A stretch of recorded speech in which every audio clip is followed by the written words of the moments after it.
Welcome to Time News Studios.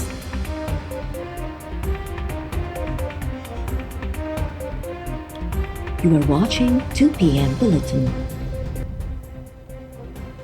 Netanyahu जी गज़ा ते फ़ौजी कब्ज़े जे ऐलान बाद इसराइली नाणे जे वज़ीर हुकूमत किराइण जी धमकी ॾेई छॾी।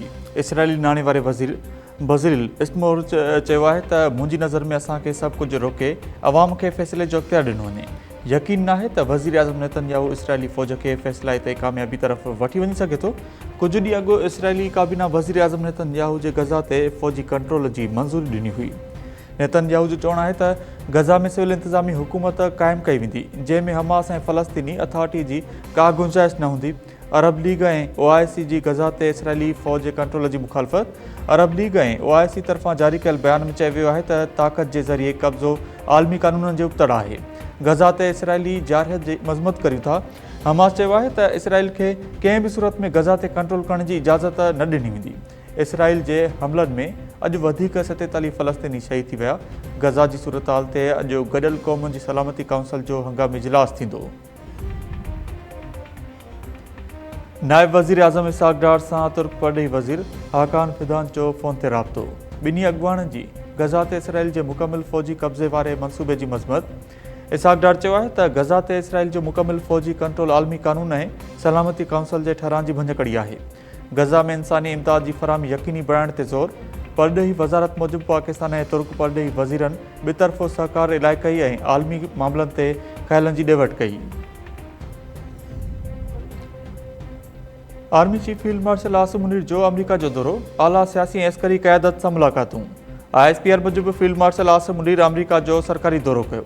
टेम्पा में अमरीकी सेंटकॉम जे कमांडर जनरल माइकल करेला जे रिटायरमेंट जी तक़रीब में शिरकत। फील्ड मार्शल कमांडर तब्दीली जे तक़रीब में बि शरीक थियो। फील्ड मार्शल आसिम मुनीर जी जनरल करेला जे शानदार ऐं ॿितरफ़ो अस्करी सहकार मज़बूत बणाइण में ख़िदमतुनि जी वाखाण। एडमिरल कोपर जे लाइ नेक ख़्वाहिशनि जो बि इज़हार। आर्मी चीफ एतमाद जो इज़हार कयो त गॾियल सहकार सां सिक्योरिटी चैलेंजिस खे मुंहुं ॾिनो वेंदो। Field marshal J chairman joint chiefs of staff general dean can सां बि मुलाक़ात।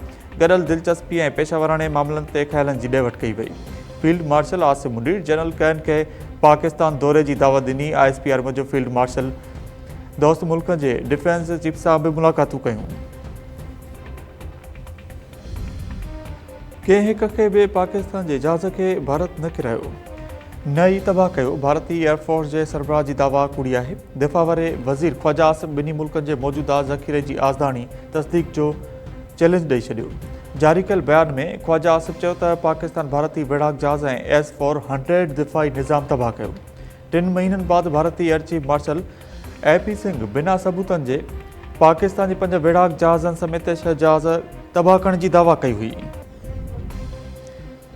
मस्तोंग वेझो रेलवे ट्रैक ते धमाको, जाफ़र एक्सप्रेस जूं 6 बोगियूं पटड़ी तां लही वयूं। रेलवे अख़्तियारनि मूजिबि जाफ़र एक्सप्रेस कोयटा खां पेशावर जे लाइ सुबुह 9 वॻे रवानी थी हुई। को जानी नुक़सानु नाहे थियो। पंजाब जे इलाइक़े रहीम यार खान में बि कानपुर फाटक वटि अवाम एक्सप्रेस जूं 3 बोगियूं पटड़ी तां लही वयूं। ट्रेन पेशावर खां कराची वञी रही हुई। हादसे जो कारण मालूम न थी सघियो। कराची में तेज़ रफ़्तार डंपर जे टकर में मोटरसाइकिल सवार भेण ऐं भाउ फौत, पीउ ज़ख़्मी। मशरल शहरनि 7 डंपर साड़े छॾिया। FB एरिया राशिद निनास रोड ते हादसो पेश आयो। फौतनि में 22 वरनि जी मानूर ऐं 14 वरनि जो अली रज़ा शामिल। संदन पीउ शाकिर ज़ख़्मी थी पियो। हादसे बाद मशरल शहरनि डंपर ड्राइवर फिरदौस खे पकड़े वरितो। मारकोटाबाद पुलिस हवाले। डंपर साण में मुलसे 10 ॼणा गिरफ़्तार। डंपर ड्राइवरनि जो अलासिफ स्क्वायर वटि धरणो। कराची खां हैदराबाद ईंदड़ वेंदड़ ट्रैफ़िक मुतल हादसे में फ़ौत थी वियल भाउ ऐं भेण जो यूसुफ प्लाज़ा थाणे ते केस दाख़िल। क़त्ल जा कलम बि शामिल। फ़ौत थी वियल नारी मानूर जी ईंदड़ महीने शादी ॾिठल हुई।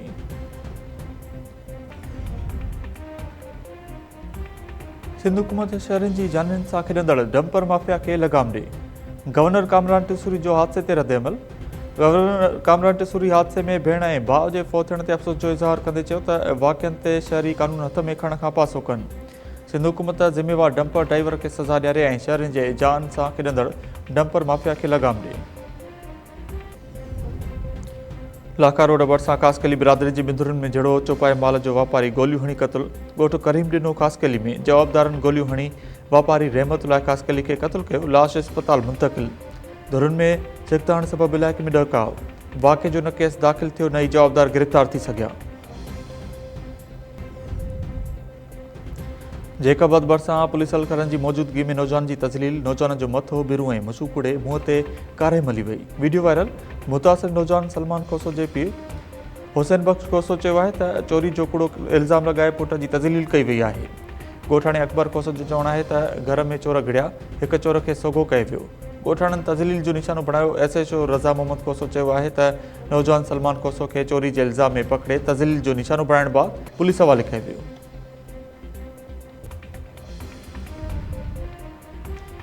मेड़ में मखदूम बिलावल भरिसां ठहियल टूल प्लाज़ा ख़िलाफ़ शहरी रस्तनि ते निकिरी आया सियासी, समाजी, शहरी ऐं वापारी तंज़ीमुनि पारां मेड़ बाईपास खां घंटा घर चौक ताईं 3 किलोमीटर पैदल मार्च करे धरणो। अॻुवाणी चयो आहे त दादू ज़िले में गैरकानूनी तौरु ॿियो टूल प्लाज़ा ठाहे अवाम खां नाजाइज़ टैक्स वसूल कई पई वञे। गैरकानूनी टूल प्लाज़ा ख़तमु करण ऐं बदअमनी ते ज़ाब्तो आणण जो मुतालबो।